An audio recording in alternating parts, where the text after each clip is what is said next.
पिछले बहुत बहुत सालों से अब ये प्रूव हो चुका है कि आपको म्यूचुअल फंड में बहुत अच्छे रिटर्न्स मिलते हैं, वो भी बहुत कम टेंशन में। क्योंकि ये तो शेयर मार्केट रिलेटेड है, लेकिन फिर भी बहुत कम टेंशन में बहुत अच्छे रिटर्न्स मिले हैं। बहुत बढ़िया एक वेल्थ क्रिएशन हुआ है लोगों का। अब ऐसे लोगों को देखने के बाद आज की डेट में बहुत सारे नए लोग इस इंडस्ट्री में एज एन इन्वेस्टर आना चाहते हैं।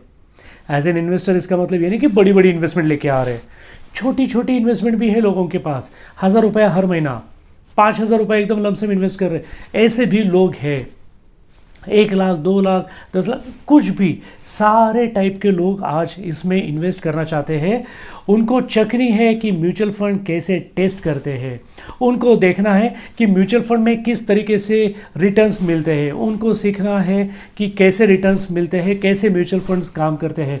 उनको देखना है कि क्या उनका भी वेल्थ क्रिएशन इसमें से हो सकता है, क्या उनको भी अच्छे रिटर्न्स मिल सकते हैं। तो आज हर एक के मन में एक सवाल है कि मैं कौन सी म्यूचुअल फंड की स्कीम में इन्वेस्ट करूं। ये सवाल आपके मन में भी तो हो सकता है, ज़रूर हो सकता है, और जायज़ है सवाल होना। तो आज हम आपके अपने इस इन्वेस्टमेंट फंडा चैनल पर इसी के बारे में बात करेंगे कि कौन सी म्यूचुअल फंड की स्कीम में आपने इन्वेस्टमेंट करनी चाहिए।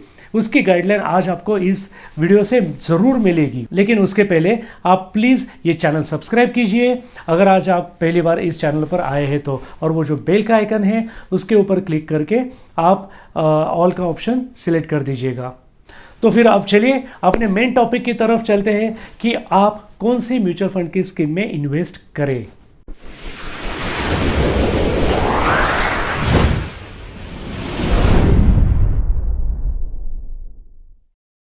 सबसे पहले तो हमें एक फंडा जानना होगा, वो ये कि रिस्क और रिटर्न्स दोनों हाथ में हाथ डाल के ही चलते हैं। जितनी ज़्यादा रिस्क उतना रिटर्न्स का पोटेंशियल ज़्यादा है, जितनी कम रिस्क उतने रिटर्न्स भी कम। बैंक में एफडी में बहुत कम रिटर्न्स मिलते हैं, लेकिन शेयर मार्केट में अगर डायरेक्टली इन्वेस्ट करें तो बहुत ज़्यादा रिटर्न्स का पोटेंशियल है, लेकिन रिस्क भी तो उतनी ज़्यादा है। म्यूचुअल फंड शेयर मार्केट से रिलेटेड है, तो फिर म्यूचुअल फंड में आपका पैसा कम ज़्यादा भी हो सकता है। लेकिन अगर आपको ज़्यादा रिस्क नहीं लेनी है तो सेफ वाले फंड्स भी म्यूचुअल फंड में अवेलेबल है। लेकिन अगर आपको ज़्यादा रिटर्न चाहिए तो आपको थोड़ी तो रिस्क लेनी पड़ेगी। ऐसा नहीं हो सकता ना कि आपको रिस्क बिल्कुल नहीं लेनी है और आपको रिटर्न्स भी भर भर के चाहिए, ऐसा थोड़ी ना होता है। सेफ्टी की बात करते हैं तो सेफ्टी यानी क्या? सेफ्टी ये होता है कि आपका जो प्रिंसिपल अमाउंट है वो कम नहीं होना चाहिए। आपको रिटर्न्स आपको मिलने तो चाहिए, लेकिन से आपके प्रिंसिपल बिल्कुल कम नहीं होनी चाहिए, प्रिंसिपल अमाउंट। म्यूचुअल फंड में ये हो सकता है कि थोड़ी सी वो भी कभी कभी आपके माइनस में जा सकती है अगर शेयर मार्केट में बड़ा फॉल आया है तो। एंड इसीलिए हम लोग बोलते हैं कि म्यूचुअल फंड आप लॉन्ग टर्म के लिए इन्वेस्ट करिए। आप ऐसा समझिए कि आपने एफडी की है, ऐसा समझिए। क्या एफडी करने के बाद आप बार बार बैंक में जाके पूछते हैं कि भाई मेरी एफडी की अमाउंट कितनी हुई, भाई मेरी एफडी की टोटल अमाउंट कितनी हुई इंटरेस्ट मिलके? नहीं पूछते ना, अगर 5 साल की 10 साल की एफडी की है तो। ऐसे ही म्यूचुअल फंड में भी आप कंसिडर करिए कि म्यूचुअल फंड में बार बार ये वैल्यूएशन मत देखिए, कुछ फ़ायदा नहीं है। क्योंकि म्यूचुअल फंड ये लॉन्ग टर्म के लिए लेने वाला प्रोडक्ट है। ये आपका वेल्थ क्रिएशन तभी अच्छे तरीके से करेगा जब ये लॉन्ग टर्म के लिए होगा। ये आचार की तरह है, आचार को थोड़ा उसमें थोड़ा सा एक डिज़ोल्व होने दो, उसके फ्लेवर्स उसमें आने दीजिए, उसके लिए टाइम लगता है। आचार डालने के बाद दूसरे दिन अगर आप खाने लगे तो उतना अच्छा नहीं लगता है। म्यूचुअल फंड्स आचार की तरह है, तो उसको ना एक टाइम दीजिए, उसकी टेस्ट फ्लरिश होने के लिए आपको थोड़ा सा टाइम वहाँ पे देना पड़ेगा। अब जब हम इन्वेस्टमेंट में सेफ्टी की बात करते हैं तो चलिए ये एक टेबल देख लेते हैं। इससे आपको पता चलेगा कि म्यूचुअल फंड में क्या क्या टाइप की सेफ्टी हो सकती है, कहाँ कहाँ सेफ्टी और कहाँ कहाँ कौन से टाइप में सेफ्टी हो सकती है। फाइनेंशियल इन्वेस्टमेंट्स के जो गोल्स है वो अचीव करने के लिए आप कहाँ कहाँ फाइनेंशियल इन्वेस्टमेंट्स आपके कर सकते हैं, उसके बारे में थोड़ी सी जानकारी लेते हैं। अपना कोई भी इन्वेस्टमेंट का गोल अचीव करने के लिए जनरली लोग 3 तरीके अपनाते हैं। एक होता है कैपिटल प्रोटेक्शन, यानी अपने पैसे का पूरा प्रोटेक्शन। एक होता है इनकम जनरेशन, कि आपके पैसे से एक रेगुलर इनकम जनरेट हो। और तीसरा होता है कैपिटल एप्रिसिएशन, यानी आपका पैसा बढ़ना चाहिए। कैपिटल प्रिजर्वेशन ये आपके सेविंग्स बैंक के अकाउंट के थ्रू हो सकता है, या फिर पीपीएफ है उसके लिए, या फिर म्यूचुअल फंड्स में लिक्विड या कैश फंड्स है। अगर आपको रेगुलर इनकम जनरेट करना है तो फिक्स डिपॉजिट से बैंक्स में या फिर पोस्ट में MIS मंथली इनकम स्कीम है, या डेट फंड से म्यूचुअल फंड्स में। अगर कैपिटल अप्रिशिएट करना है, पैसा बढ़ाना है, तो आप रियल इस्टेट में पैसा डाल सकते हैं, गोल्ड परचेज कर सकते हैं, या फिर म्यूचुअल फंड के इक्विटी फंड्स भी आप परचेस कर सकते हैं। उसमें से बहुत अच्छा आपका इनकम जनरेशन और कैपिटल अप्रिसिएशन दोनों चीज़ें हो सकती है। तो आपके सारे तरीकों के फाइनेंशियल गोल्स के लिए म्यूचुअल फंड के पास कोई ना कोई एक तरीका है, और ये एक अकेला ऐसा इन्वेस्टमेंट इंस्ट्रूमेंट है कि जहां पे हर एक फाइनेंशियल गोल के लिए कोई ना कोई सोल्यूशन है। जब आप म्यूचुअल फंड में इन्वेस्टमेंट करना चाहते हैं तो सबसे पहले अपने गोल्स के बारे में सोचिए, यानी कितने टाइम बाद आपको वो पैसा लगने वाला है, किस पर्पस के लिए आपको वो पैसा लगने वाला है। अगर कुछ डेट है फिक्स तो आपको कौन सी डेट को ये पैसा लगने वाला है, क्योंकि उसके हिसाब से हम लोग आपको सजेस्ट करते हैं कि आपने कौन से फंड में इन्वेस्टमेंट करनी चाहिए। और जब ये बोला जाता है कि आप इतने इतने ड्यूरेशन के लिए उस फंड में पैसा रखने वाले हैं, तो आप ट्राई कीजिए कि बीच में ही आप पैसे निकाल ना लें, उतने ड्यूरेशन के लिए रखिए, क्योंकि बीच में ही अगर आप पैसे निकालते हैं तो वो जो पर्पस है उस पर्टिकुलर स्कीम में इन्वेस्ट करने का, वो तो वहाँ पे बिखर जाएगा वो पर्पस। तो कैसे आपको ज़्यादा रिटर्न्स मिल सकते हैं? फिर आप बोलते हैं अरे म्यूचुअल फंड में रिटर्न्स नहीं मिले। ऐसा नहीं होता। अगर कोई आप एक गोल रख रहे हैं तो जब तक वो गोल अचीव नहीं होता उतने टाइम पीरियड में, तब तक आप वो पैसा मत निकालिए। अब रिस्क की बात करते हैं। ऑफ कोर्स उसके बारे में तो बात करनी ही होगी। अभी कुछ देर पहले हमने देखा कि म्यूचुअल फंड में सारे टाइप के फंड्स है, रिस्की फंड्स है, सेफ फंड है, आप जो भी आपका पर्पस हो इन्वेस्टमेंट का, वो सारे फंड के ऑप्शंस म्यूचुअल फंड में अवेलेबल है। Safety, moderate safety, risky, aggressive, बहुत ज़्यादा एग्रेसिव, हर एक चीज़ अवेलेबल है।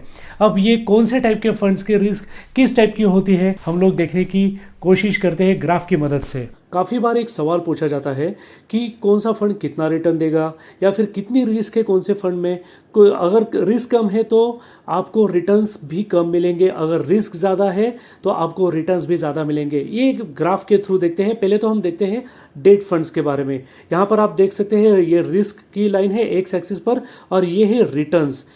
सो रिस्क की लाइन पर लेफ्ट साइड पर लो रिटर्न्स, राइट साइड पर हाई रिटर्न्स, और ये डॉटेड लाइन दर्शाएगी कि कितने रिटर्न्स मिलते हैं कितने रिस्क को। तो सबसे कम रिस्क और सबसे कम रिटर्न्स होते हैं लिक्विड फंड्स में, उससे थोड़ी सी ज़्यादा रिस्क होती है अल्ट्रा शॉर्ट टर्म फंड्स में, तो रिटर्न्स भी थोड़े से ज़्यादा मिलेंगे।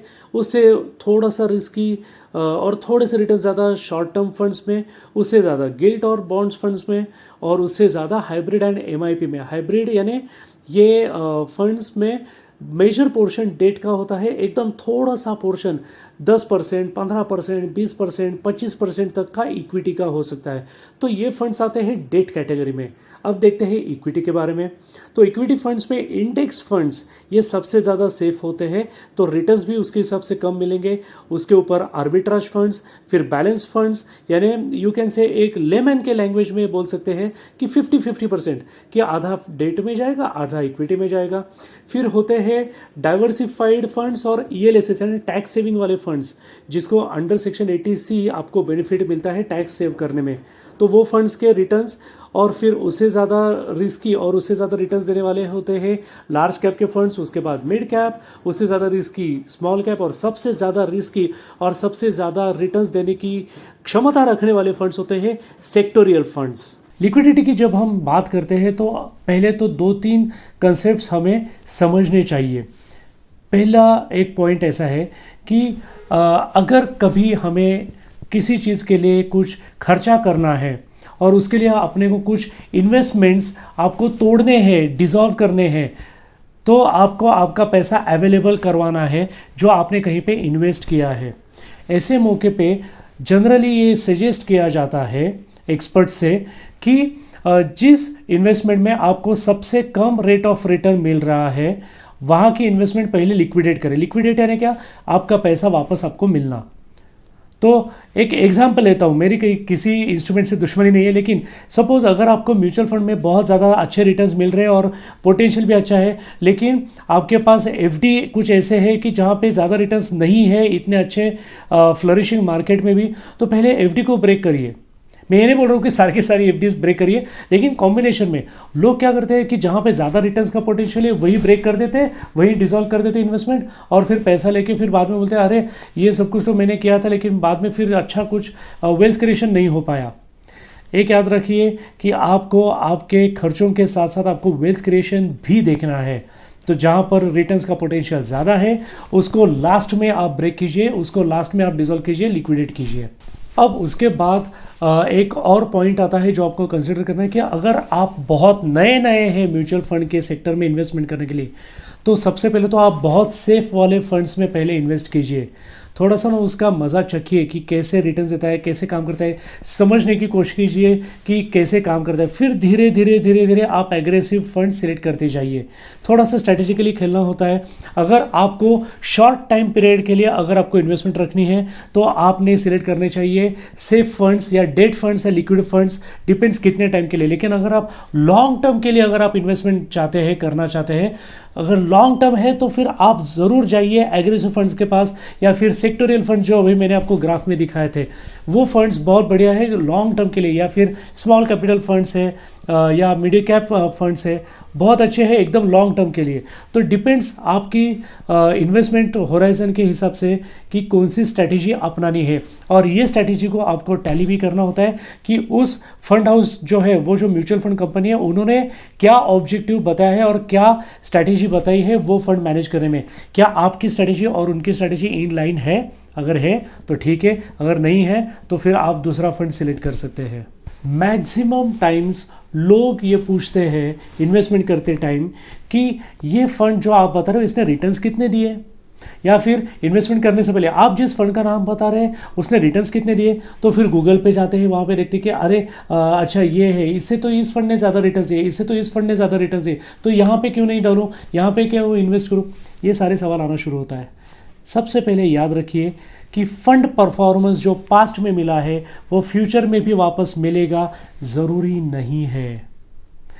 ये बहुत इम्पॉर्टेंट पॉइंट है कि आप उसके पास्ट परफॉर्मेंस के हिसाब से आप डिसीजन मत लीजिए कि आपको कहाँ पर इन्वेस्टमेंट करनी है। ना ही स्टार रेटिंग देख के आप उसका डिसीजन लीजिए। स्टार रेटिंग पर हमने स्पेशल एक वीडियो अपलोड किया हुआ है आपके लिए, प्लीज़ आप वो देख लीजिएगा। स्टार रेटिंग के बारे में सारी चीज़ें आपको वहाँ पर पता चलेगी। लेकिन स्टार रेटिंग और पास्ट परफॉर्मेंस ये क्राइटेरियाज आपको ये सोचने की प्रोसेस इनिशिएट करने के लिए काम आते हैं, लेकिन डिसीजन लेने के लिए ये क्राइटेरियाज कभी भी नहीं होने चाहिए। हाँ, अगर कोई फंड ने अगर लॉन्ग टर्म में यानी 10 साल में भी अच्छे खासे रिटर्न दिए हैं, 5 साल में अच्छे रिटर्न दिए हैं, 3 साल में, 1 साल में, 6 महीने में, हर जगह पे अच्छे खासे रिटर्न, मॉडरेट रिटर्न दिए हैं, दैट इज़ ओके। कई बार कई फंड्स 30%, 40% वगैरह ऐसे कुछ आपको रिटर्न्स दिखाते हैं। अब लोग क्या करते हैं कि लोग तो वो एक्सपेक्ट करना शुरू कर देते कि अरे अब तो मुझे इतने रिटर्न्स तो चाहिए। एक बात रखिए याद हमेशा कि म्यूचुअल फंड्स में रिटर्न्स आप कितना एक्सपेक्ट कर सकते हैं। पोस्ट, बैंक्स, इससे ज़्यादा भी रिटर्न्स मिले तो भी हम लोग हैप्पी है, आप हैप्पी होने चाहिए। ज़्यादा रिटर्न्स मिले वो तो आप बोनस समझिए फिर, लेकिन मोटा मोटा अगर देखें, आंकड़ों को मत पकड़ो, लेकिन 10-12% भी अगर मिले तो भी खुशी होनी चाहिए कि ओके बाकी जगह पे नहीं मिलते उतने रिटर्न्स मिले हैं। लेकिन ज़रूर नहीं कि इतने ही मिले, कम भी मिल सकते हैं, ज़्यादा भी मिल सकते हैं, लेकिन इतने आप एक्सपेक्ट कर सकते हैं म्यूचुअल फंड से। लेकिन ये क्राइटेरिया रिटर्न्स कितने दिए हैं, ये क्राइटेरिया आपके इन्वेस्टमेंट के लिए होना बहुत गलत बात है। अब बात करते हैं टैक्सेशन की। टैक्सेशन एक होता है इन्वेस्टमेंट करते समय और एक होता है इन्वेस्टमेंट निकालते समय।